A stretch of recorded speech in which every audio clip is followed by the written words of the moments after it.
everyone. Welcome to our webinar and thank you for joining. We're excited to have everyone here. So just a few housekeeping items before we get started. If you have any questions throughout the webinar, feel free to submit them in the Q&A and we'll have a few minutes at the end to address them, or if we run out of time, we'll follow up via email with our answers. And if you have any other outstanding items you wanted to chat about, the chat is open. You can chat with myself or Carly, who's behind the scenes as Digilant US. And with that, thank you again for attending. And I'm excited to introduce our speaker for the day, Jacob Dalton, who's the VP of Analytics here at Digilant. And he's going to guide us through a very informative and interesting conversation about why in 2024 analytics is still so damn hard.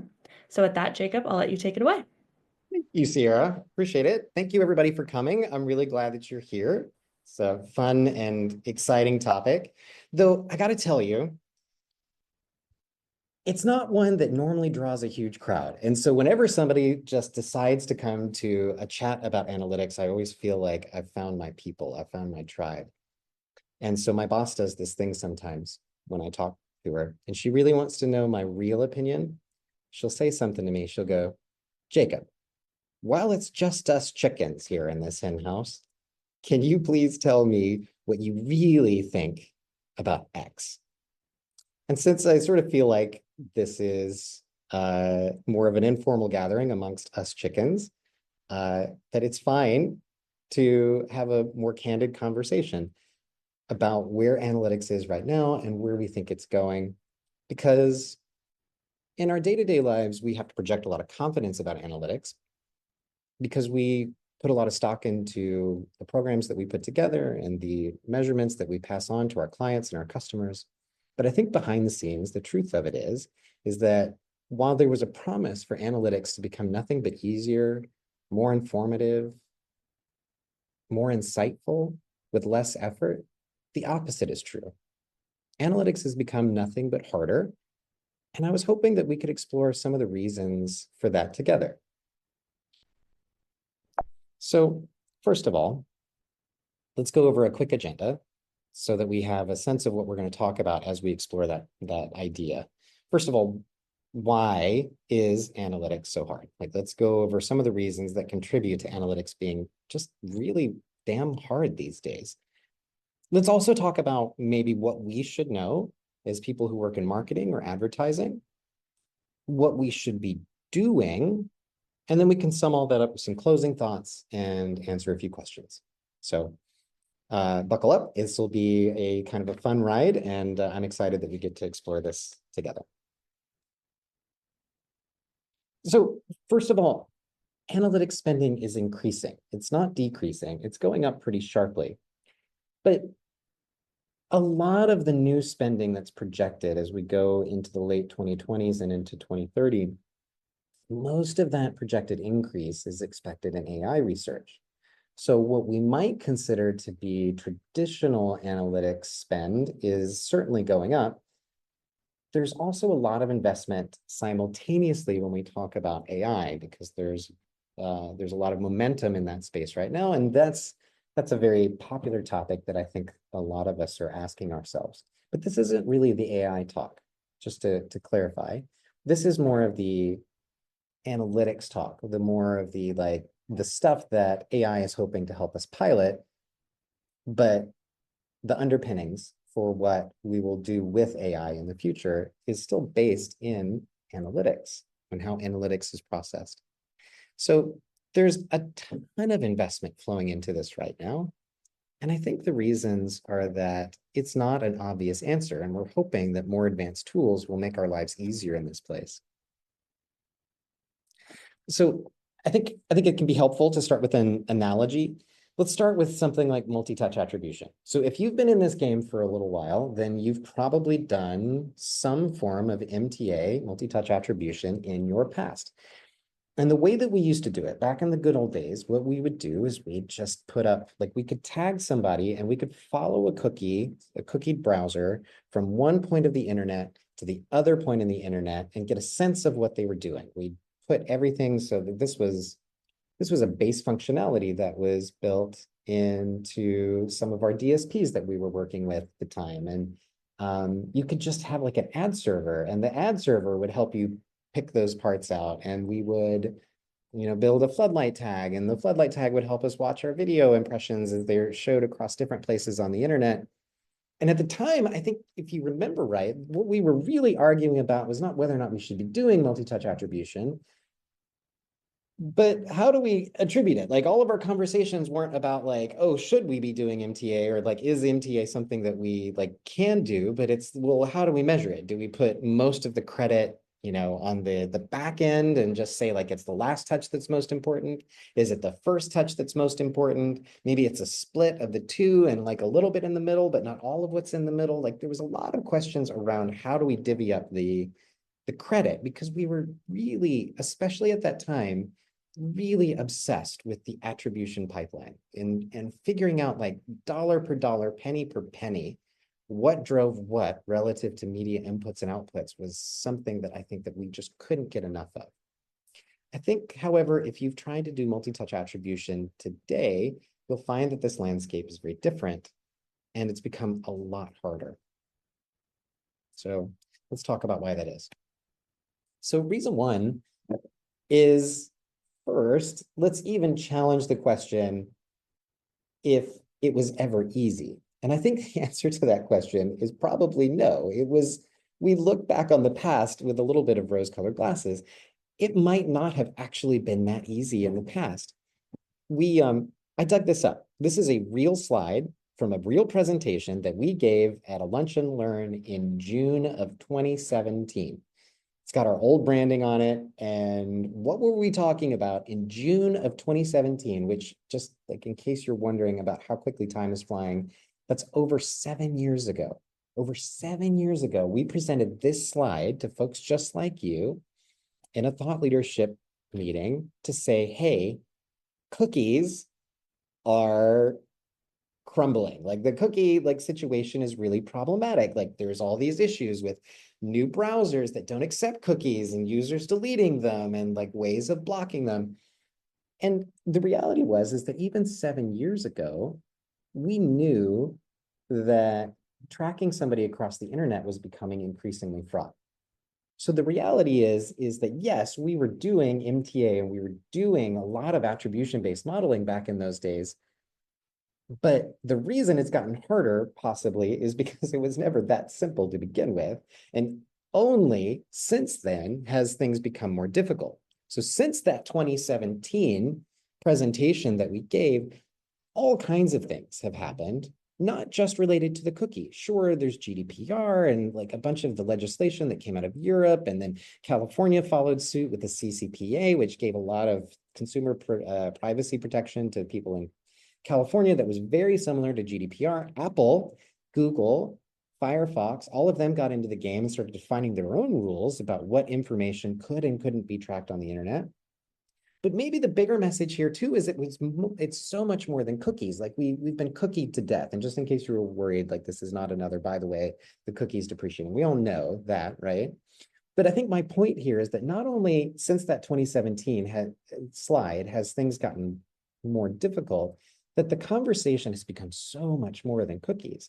IP masking, device IDs, like these are such an important part of the attribution pipeline right now. And they've only become more fraught with time. I think the third reason that we should explore why analytics has gotten so much harder is that data is money.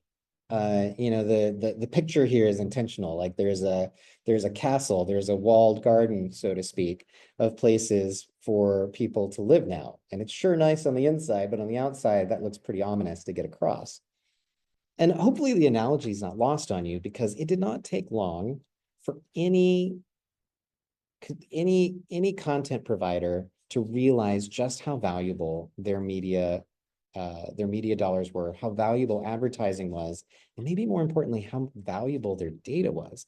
Just last year, Google made 240 billion in just advertising. This has like even less to do with the value of selling identity graphs and charts and like what they're doing in terms of You know, like the ad DSP side of the bid and sell network.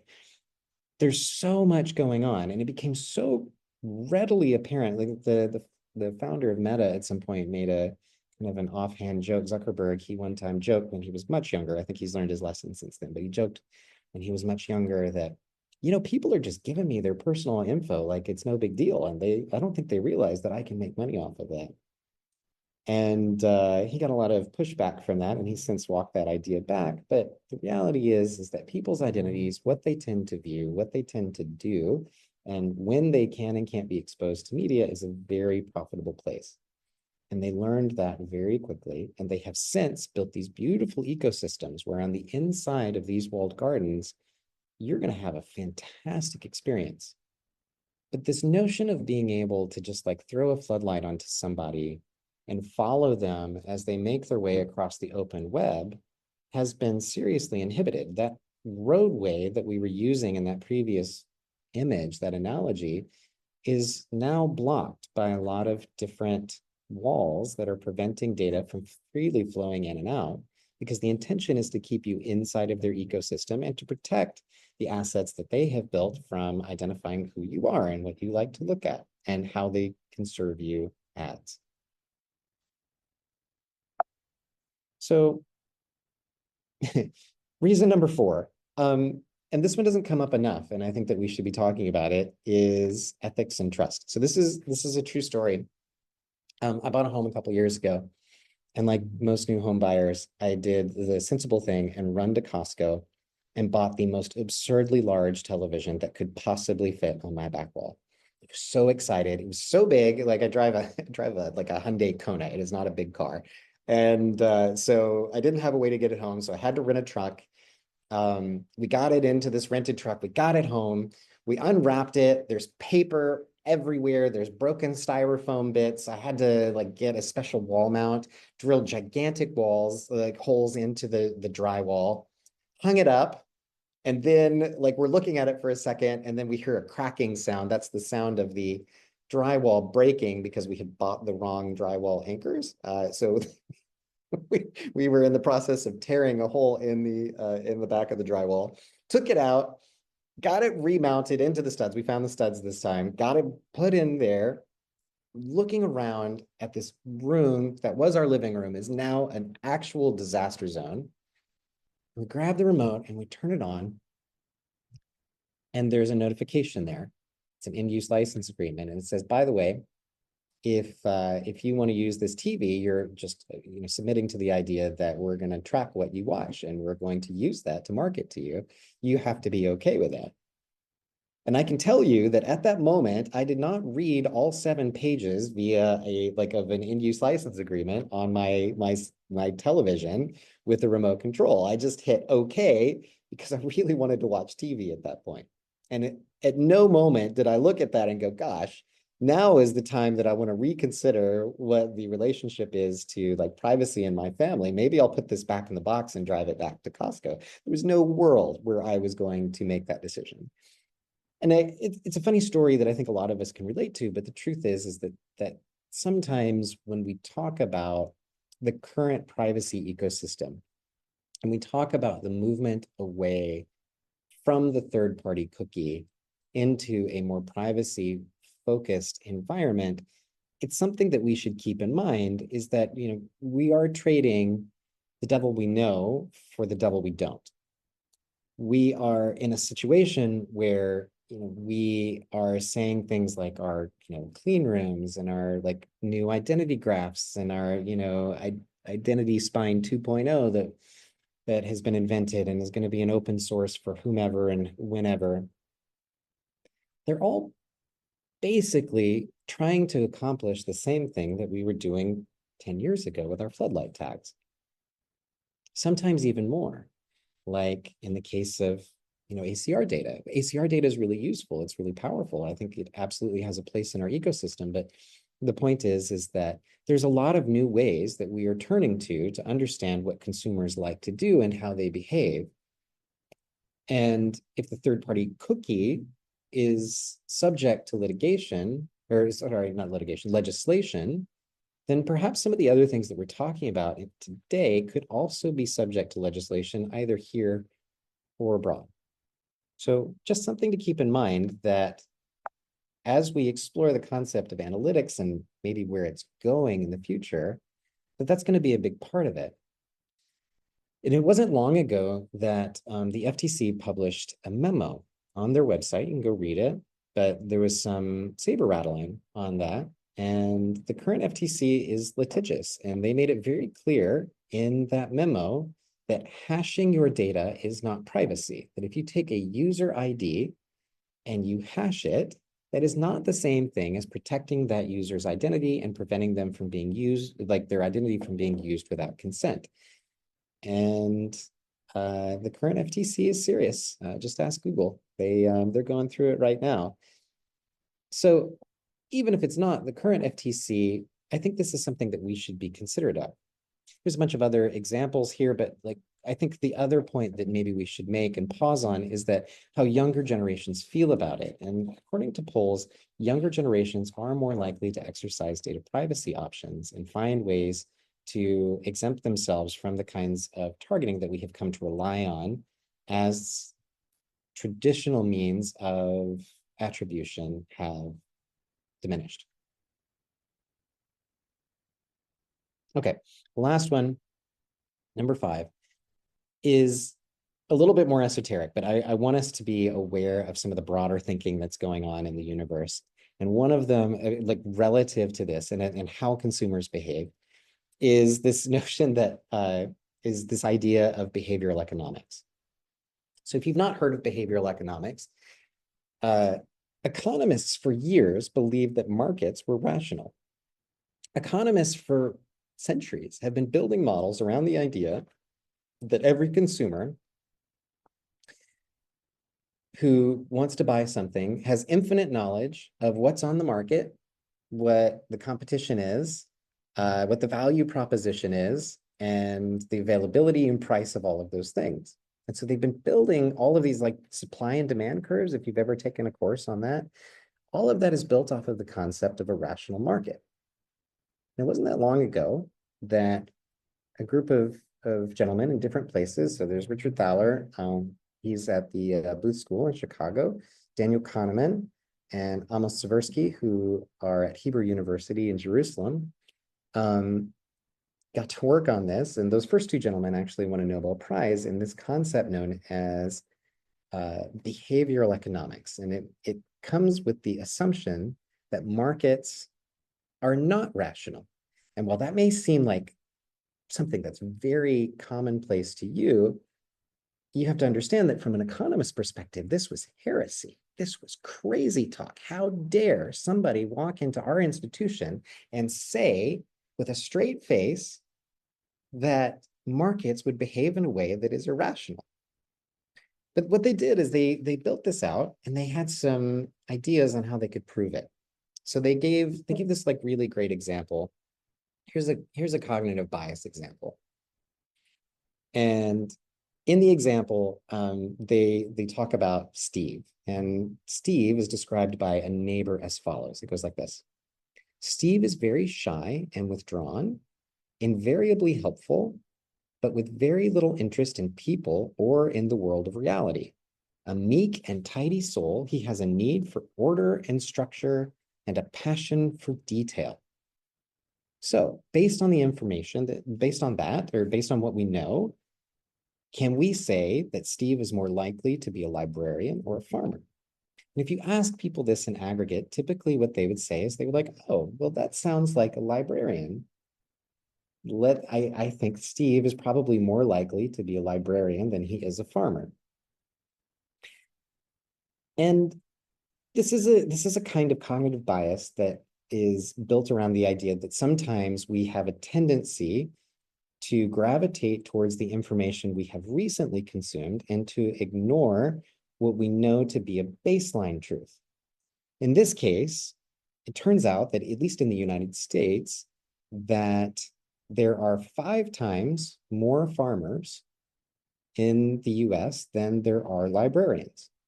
And librarians are disproportionately likely to be female, and farmers are disproportionately likely to be male. And the fact that we ignore that baseline sometimes and we lean into the information that we have just gleaned is an example of how markets, people in general, in aggregate, not because they're dumb, but because the way that we choose to, or the way that we're able to process information sometimes lead us to bias. And this bias affects everything, but in particular analytics, because so much of the story of analytics is about what you just heard, not about everything that you know to be true. And there are tons of examples. We had this happen with a client not that long ago where, we did diminishing returns reports for them, and we were looking at how their search spending was diminishing. And so as they were spending more money in search, their CPAs were going up. There was diminishing returns for investment in search. But when it came time to talk about, well, where do we place our next investment? Where do we place our incremental budget? Search was assumed to be taken off the table, even though search, even after diminishing returns, would have still been the cheapest way to generate bottom of the funnel conversions, which is what they were seeking to drive in that case. It's an easy thing to do sometimes to get distracted by what information we present and what we don't. And I think trust is such an integral part to answering this question about what analytics is, why it's so hard, and why we really struggle sometimes to get it right, particularly as the universe around us changes. This is kind of funny. There's a no duh moment, I think, for all of us who have ever worked in marketing. For they're handing out Nobel Prizes to economists who are going, oh, it turns out that markets are irrational, and marketers, meanwhile, are going like, well, yeah, I mean, no kidding, right? Where's my Nobel Prize? So the point is that this leaves us in a universe where, if we look at that analogy that we had built before, this idea of multi-touch attribution and like what it might look like today, the pathways to making that a reality are very, very different than they were even like 8 or 9 years ago. And that's why you don't see a whole lot of MTA these days. And instead, we see a universe that's shifting more towards other things that are related to attribution, but maybe we get there in a different way. So let's talk something about that. So what do we need to know as advertisers? First of all, I just wanted to point out that it's not the end of the world. It's just, like a world that's changing. I also wanted to ask if I have no idea what this image is. Like, I just have to confess to you. Like, I look at this picture and I'm like, is that salt? Is that a pile of snow? Is that an iceberg? I'm not entirely sure what it is. Like, I don't know what the message here is, but I am here to tell you that whatever that is, it is most assuredly not the end of the world. There's even like a little ship in the background. I don't know if you can see it. It looks like there's a little like structure in the back left. That's cool.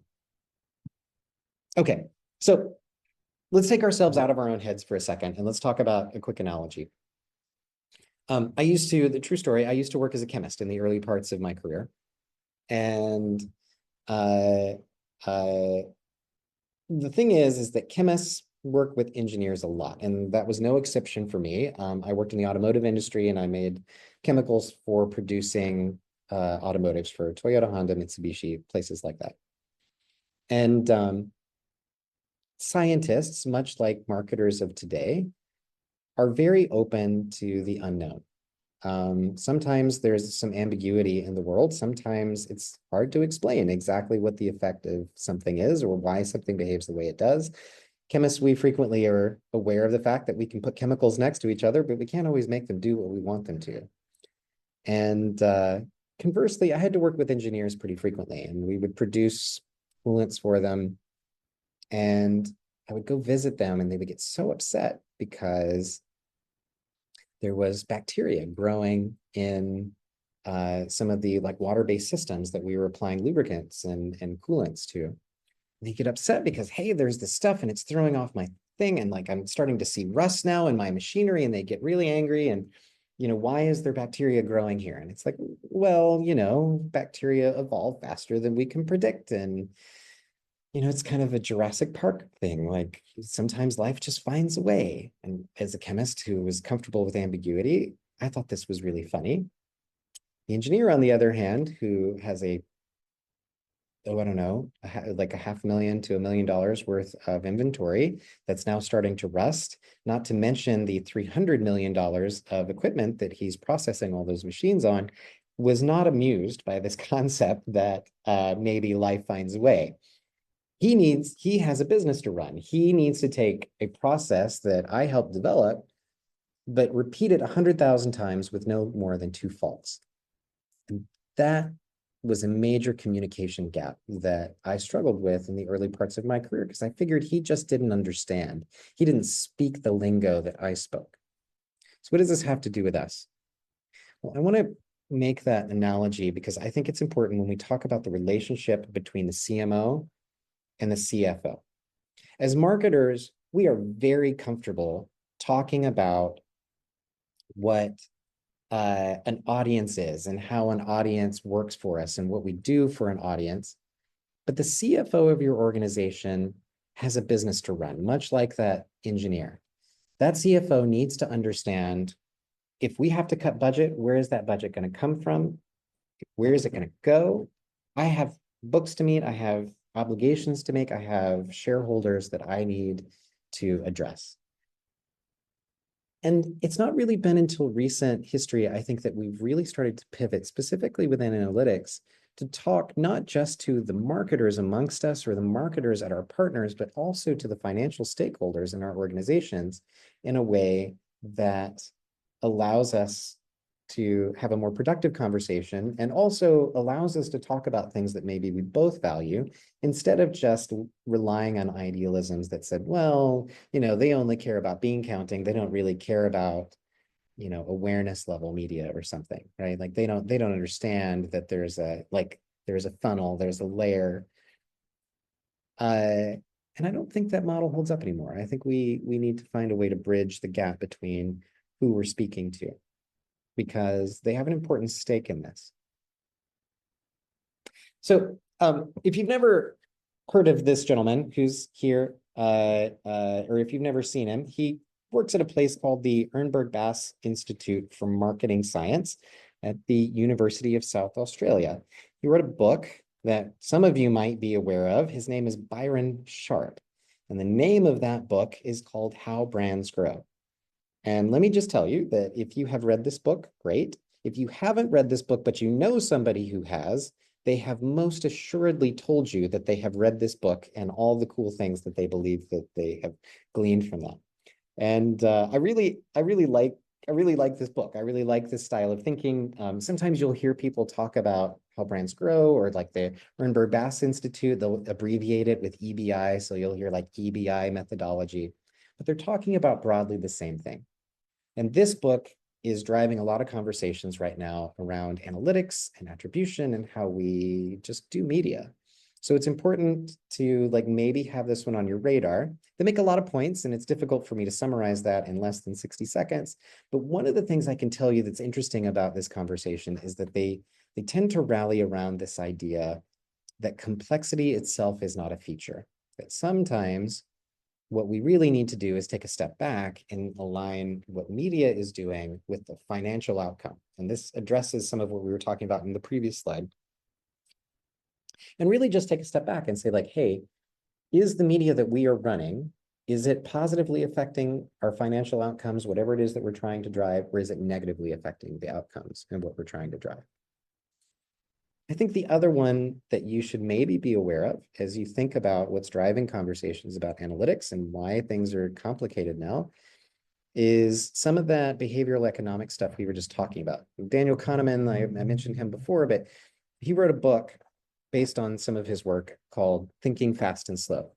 And to briefly summarize, it looks at the human condition and why people have to think in 2 modes. We learn things by habit, by repetition. We learn that a fire is hot. We learn that striking a stone will hurt our foot. We know that the foot of the bed will stub our toes if we hit it in the night. We don't have to think very hard about those decisions. And humans have to make thousands upon thousands of decisions every single day. And each one of those consumes something from us. It consumes a lot of energy. And for us to stop and really think through one of those decisions would be untenable. So human beings are designed to think in two modes. Most of our processing happens fast. And so we reach very quick snap decisions by virtue of the fact that that's just what we need to do to be able to survive. And that we intentionally need to think slow sometimes about something when it behooves us to do so. And we should be aware of the fact that when we make a decision, are we making a fast decision or are we making a slow decision? They're both very valuable. They're both very important, but they are built around this concept that people make decisions in different ways. And analytics speaks into this very directly because how we choose to present and represent our data sometimes has a radical impact on how that data is interpreted. Okay, we're in the home stretch now. So just some things to also be cognizant of as we think about where analytics is heading. There is an evolving ecosystem. Remember, we talked about this before, but the FTC is serious right now. AI is coming and it means big changes. We don't know exactly how that's going to impact us yet, but we do know that there are some big things that are coming down the way. We can talk more about that. We actually have a great talk on AI. That's not this one though. And then also Google. Look, I think Google is worth calling out just on its own here because we had all these conversations about cookies and then it got put off. Just my 2 cents, my personal opinion, but I don't think Google really believes in the cookie or cares about the cookie. I think Google is in the middle of an antitrust case trying to prove that they do not hold a monopoly. If they broke the internet because they decided to remove the cookie while they were in the middle of an antitrust case, that would probably not be a great look. And I think right now they're just not have any real appetite to shake the tree. That's just me though. So as an advertiser, what do I do? Well, first, let's understand what our current toolbox looks like in this world of attribution, and then talk about maybe where attribution is heading. We still rely on third-party cookie-based attribution. That has not gone away yet until Google finally pulls the plug or something, like it eventually whittles its way down. Third-party cookie-based tagging and attribution is still part of how most places do media these days. We still rely pretty heavily on things like Google Analytics, UTMs, UTM tracking, and we still care a lot about things like CPA and ROAS and optimizing on things like CPA and ROAS, like what gave us better CPA, what gave us worse CPAs. In the immediate future, though, I think you're going to see many more conversations, if they're not happening already, start to open up around indirect attribution. That is to say, implied attribution or contextual-based attribution based on econometrics. And this is something that AI is going to help us with a lot, is understanding how to attribute real-world behavior to media inputs without necessarily directly tracking a human being. I think you're going to see the rise of contextual-based targeting increasingly, because sometimes finding the right person in the right context is more important than finding the right audience. I think PMPs are already extremely popular. I think they're only PMP is a private marketplace, like a curated environment. Those environments that are curated by certain partners that you can work with are a powerful way sometimes to get some powerful or some useful attribution data from a data set from a group of people that are willing and able to share more of their demographic information. MMM style models, things MMM, which stands for mixed media modeling, is another way that we're starting to see more influence on how people think about, talk about, and measure data. Finally, AI-based synthetic data is certainly on the conversation piece these days, where you take a sample of real people, and then just like you would take a real image and then use AI to create its own iteration of that, it learns from real images and then produces one akin to that, but different. You can do the same thing with a set of people. If you train it with sets of real people, you can train it to make blocks of fake people that look like real people in aggregate. And then there's also this idea of incrementality, which is to say like, hey, I spent X% more in Y channel and got Z outcome, right? Relative to something that didn't see that. I think we're going to see a lot more conversations around incrementality in the next couple of years. You should also know the toolbox for B2B. Look, Gartner, this is Gartner's image on the left, but I think it's incredibly useful, especially when we just talked about the MTA pipeline. The B2B buying journey is something that is still very heavily attribution based. This is a smaller, more tracked, more known universe, particularly in the ABM account-based marketing spaces. We are very directly trying to reach people who work at a certain firm and have a certain job description from a specific IP address that we know is associated with a certain kind of firm. So there's still a lot going on the identity spine for B2B. It feels a little bit more akin to what we were doing in B2C a little while back. And it's still very heavily tied to that. But the way you solve that based on what's going on in that box on the left has actually become extremely complicated. So I would keep an eye on this space very closely. I think as IP masking and device-based attribution becomes increasingly difficult, I think you should take note about how this space is going to change, because I think it's going to be pretty radically impacted in the near future. You should also be interested in talking about or investigating server-side tagging. So the way browser tags work, which is just a third-party cookie these days, is a third party, such as, let's say, like a Meta, a Google, a whomever, puts a cookie on your browser that lives on your browser. And then that third party follows you to a website that has no relationship to one of those DSPs, then monitors what you do on that website. And if you do something that's of interest to them, then they gather some amount of information that, again, the website has no control over, and sends that back to the original first party, or to the third party, in this case, the DSP. And so for fear of talking about like what that means, like that is something that's, we all know to be depreciating. One of the things that's starting to replace it is the idea of server tagging. And this means that now there is a direct relationship between the website and the DSP. Like they have a known relationship, and the website owns whether or not they send information from users back to that DSP. And if they do so in a way that is fully under their control. So this moves this from sort of a third-party situation where the website has no control over what's gathered and what isn't gathered, to one where the website and the owners of the website now have full control over what is sent back to the DSP. This creates more of a first-party relationship, and this allows a lot more flexibility in how data is enriched and dealt and sent back and forth to partnerships.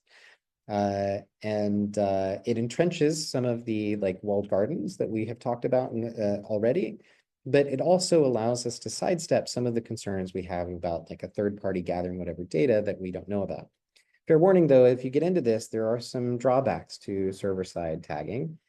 It is expensive, and you have to like pay for that compute and that enrichment yourself instead of doing something that was free and readily available before. So something to keep in mind. This is just a quick pro-con of what it is I just said, which was about the server tagging pros and cons. Like it is great that you can do a lot with it, but there is certainly some cost that's associated with it. Lastly, I think you should also be considering what the correct amount of targeting is for you. I was having an interesting conversation with Samsung not too long ago, and asked one of the representatives, because they were giving a talk about this, and I asked them, what do you see on your side that is indicating like how much targeting we should or shouldn't be doing? Because as marketers, we kind of understand that the more targeted our media, the more expensive it is. And they had a really interesting perspective on this. They said, our experience in many cases is that we get the best results with less focused targeting, but more on exclusion-based targeting or something more contextual. Exclusion is to say, like, instead of targeting people who drink adult beverages, but specifically vodka martinis at specific clubs in specific geographies, that could get very difficult and very expensive to target. What if we just did an exclusion and get the people, like, make sure that they're old enough to drink and that they, aren't, expecting to have children or something like that, like things that would make them an obvious outlier for the advertising for, say, an alcoholic beverage. That in those cases, when they just do some simple exclusion lists, sometimes they see really radically different and improved results. So another thing to keep in mind. So that takes us to the end of this. Thank you so much for being patient and good guests. I've had a really great time just kind of talking a little bit about what rolls around in my head. There is at the risk of sounding like some sort of a cop-out, I think the question about analytics being hard is related to the idea that analytics frequently to people represents complexity, and that it represents an answer to a question that is not obvious. And that sometimes the answers to tough questions implies that analytics probably is hard, and it probably will always be a little bit difficult. That doesn't excuse us from trying to find ways to simplify it, make it relevant, and not use complexity as a feature, as we've talked about already, but gives us an opportunity to lean into the parts that mean the most to us and provide real enriched insight to the brands and clients that we work with on a daily basis. Thank you so much for your time and attention, and I will take a few questions now. Perfect. Thank you so much, Jacob. That was wonderful. So much valuable information. And I was just going to say, I'm sure you want to take a breath and a drink of water, but we do have a few more questions. So we'll borrow a bit more of your time, if that's all right. So in the interest of time, I will get to as many as we can. So first up, you've put on a few different hats and speaking about chemistry, engineering. Now we're going to get into the legality of things. So this first question is, will I need to get my legal team involved if I build up an STGM instance? And if so, how involved would you recommend they be? Oh, great. Okay, so that's a really good question. So SGTM stands for, this is what we talked about with server tagging. So GTM is Google Tag Manager. SGTM is server side Google Tag Manager. So this implies that you're interested in building like a setup on your end to monitor people who come to your website and then send that data back to Facebook or to Google or to Trade Desk or to whomever, right? And then you get to control what information is shared with them, what is not shared with them, and you can even enrich that data if you want to. So that's great. I think that in any case, so not a legal expert, but I think in any case where you're working with PII data, like that is personally identifiable information, and you are sending that out to any sort of external source, I think that's part of the cost of integrating an SGTM solution, is to consult a legal team to make sure that you are compliant with any sorts of like policies that you have in place within your organization. Absolutely think that is a great time to get legal involved. Awesome. Sorry, didn't mean to interrupt you. Okay, so next question. How do you think people should begin to test and experiment into other forms of media analytics or attribution? What do you recommend as a plan to build that out in as short of amount of time as you can? Yeah, you're right, because just in the interest of time, I think the smartest thing that you can do is to start building some empirical data yourself. So we sometimes in media have a tendency to rely on what other people say and then to regurgitate it back to other folks. And what I'd like to see more of is a real presence from the individual actors generating their own data. This is when you generate data from an experiment, this is called empirical data. And the ability to like build something and to run, say, like a contextual audience against a traditionally targeted audience and see how those two things compare side by side gives you the opportunity to generate your own data as you seek to like build out into the like a less targeted or less attributed space. And I think when you do that, you bring something really valuable to the conversation about what works and what doesn't. This is something we experiment with sometimes.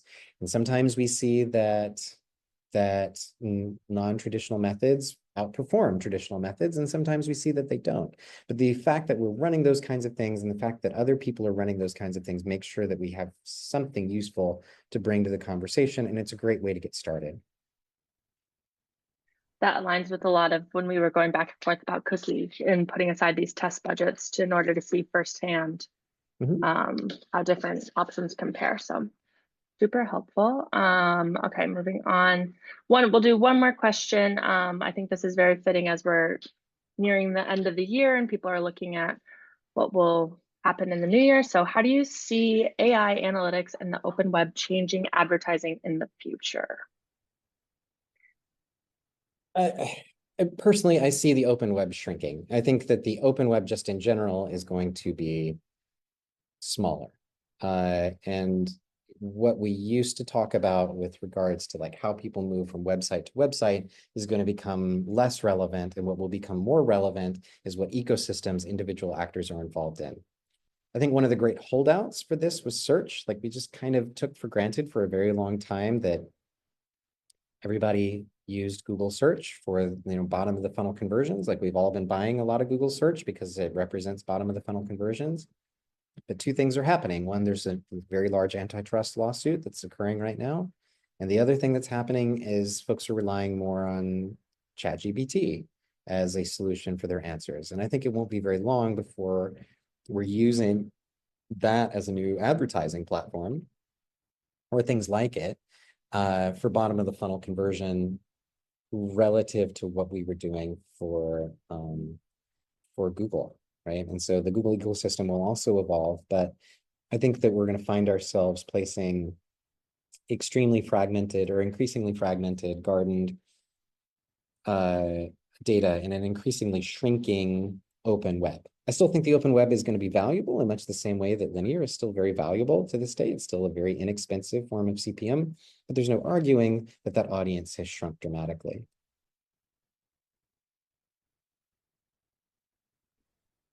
Anything else? This is coming off mute. I think in the interest of time, we do have a few more questions that came through, but we can follow up over email, as I know we've already gone over by about 5 minutes. So just want to thank Jacob again for all of this information, all of his time, and thank you everyone for attending. We'll be following up with the recording in the next few days. And again, if you asked a question through the chat that we didn't get to, we will follow up via email.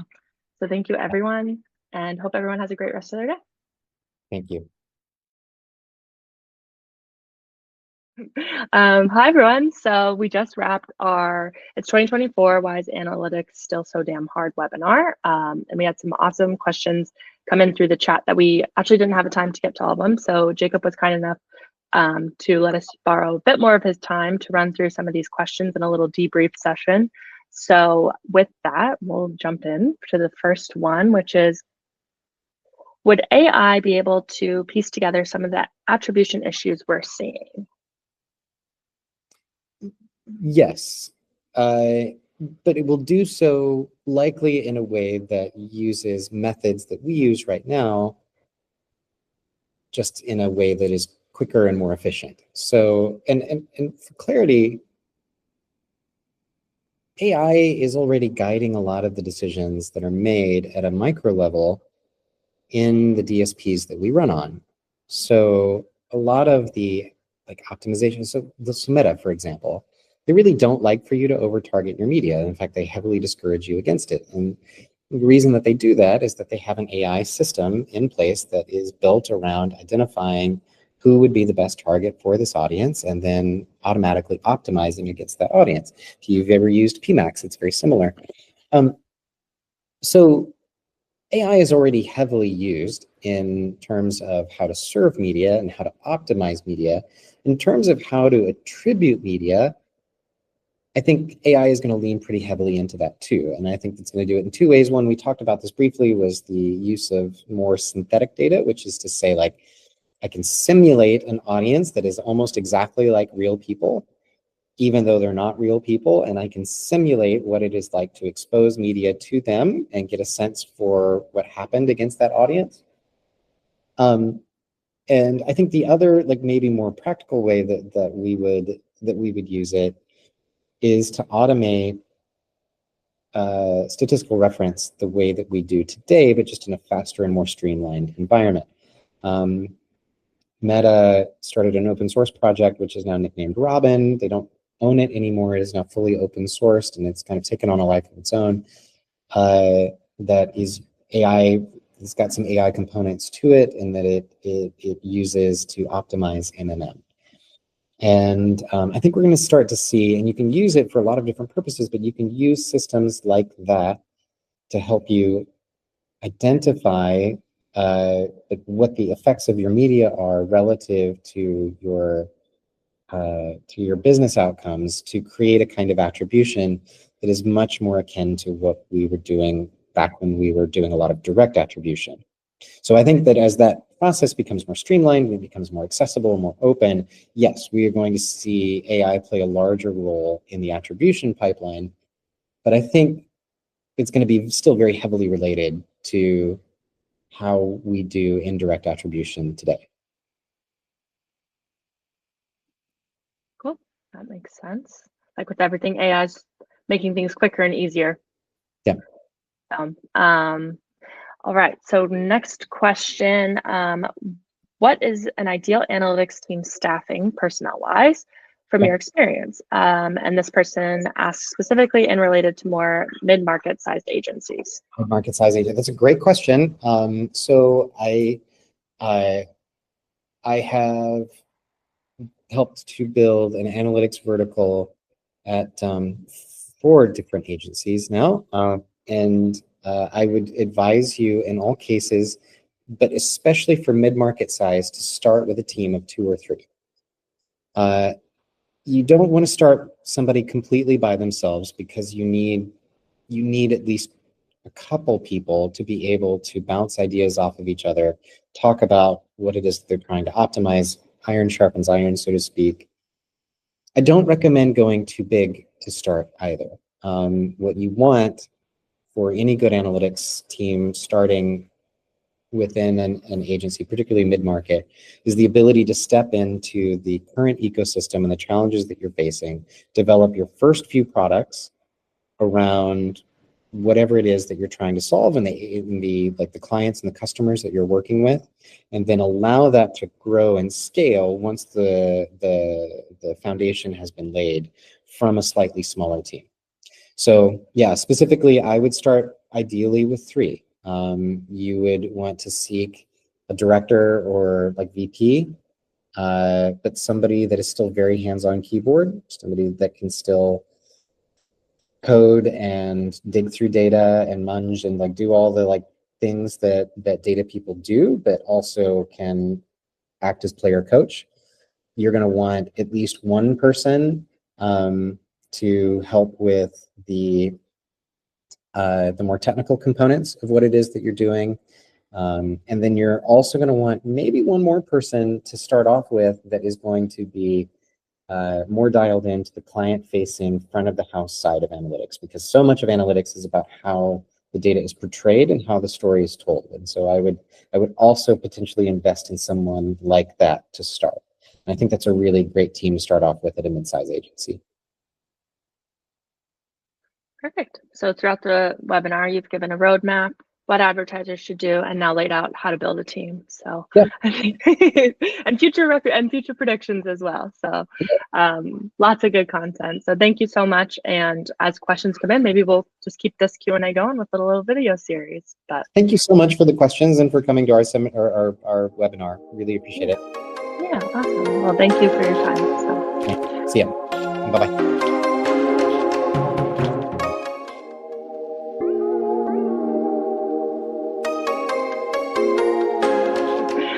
Hi everyone. So we just wrapped our It's 2024, Why is Analytics Still So Damn Hard webinar. And we had some awesome questions come in through the chat that we actually didn't have the time to get to all of them. So Jacob was kind enough to let us borrow a bit more of his time to run through some of these questions in a little debrief session. So with that, we'll jump in to the first one, which is, would AI be able to piece together some of the attribution issues we're seeing? Yes, but it will do so likely in a way that uses methods that we use right now, just in a way that is quicker and more efficient. So, and for clarity, AI is already guiding a lot of the decisions that are made at a micro level in the DSPs that we run on. So a lot of the like optimization, so the Meta, for example, they really don't like for you to over target your media. In fact, they heavily discourage you against it. And the reason that they do that is that they have an AI system in place that is built around identifying who would be the best target for this audience and then automatically optimizing against that audience. If you've ever used PMax, it's very similar. Um, so AI is already heavily used in terms of how to serve media and how to optimize media.